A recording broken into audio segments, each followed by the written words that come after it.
Now let's begin a dreamy retelling of the classic tale, Beauty and the Beast. There was once a merchant named Laurent who staked his entire fortune on a fleet of ships but lost them all at sea. Being a widower, he didn't have to take this news home to a wife. However, he had 6 children who had grown used to a life of relative privilege. When the debts were called in and rumors spread that the family was penniless, the impact on their lifestyle was immediate and severe. Most of them took the news hard as days turned into weeks and the ships didn't appear in the port. The merchant had to begin selling their fine furniture, their carriage, and even his daughter's jewelry and expensive dresses. They had to give up their richly appointed house and move to a cottage on the outskirts of town.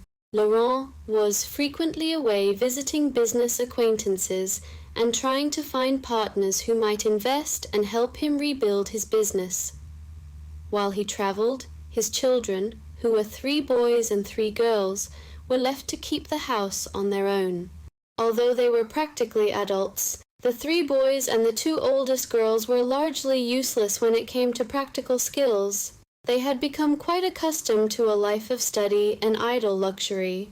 The youngest daughter, whose name was Camille, was the most willing to take on the necessary household chores now that they were without servants. Perhaps it was her more impressionable age, or perhaps it was that she had a sweeter, more steadfast temperament. Whatever the combination of factors, Camille did the best she could to learn the basics of running a household. Indeed, she was the only member of the family who was truly liked by the people in the village. Laurent did not have many friends.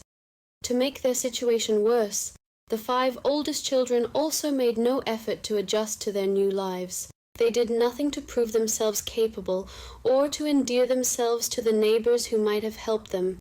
Camille, however, sought advice from the villagers about unfamiliar skills, such as baking, sewing, gardening, and keeping chickens.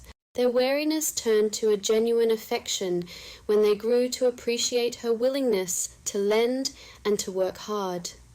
In this way, over time, she became the glue that held Laurent's household together. Do you want to know what happens next in the story?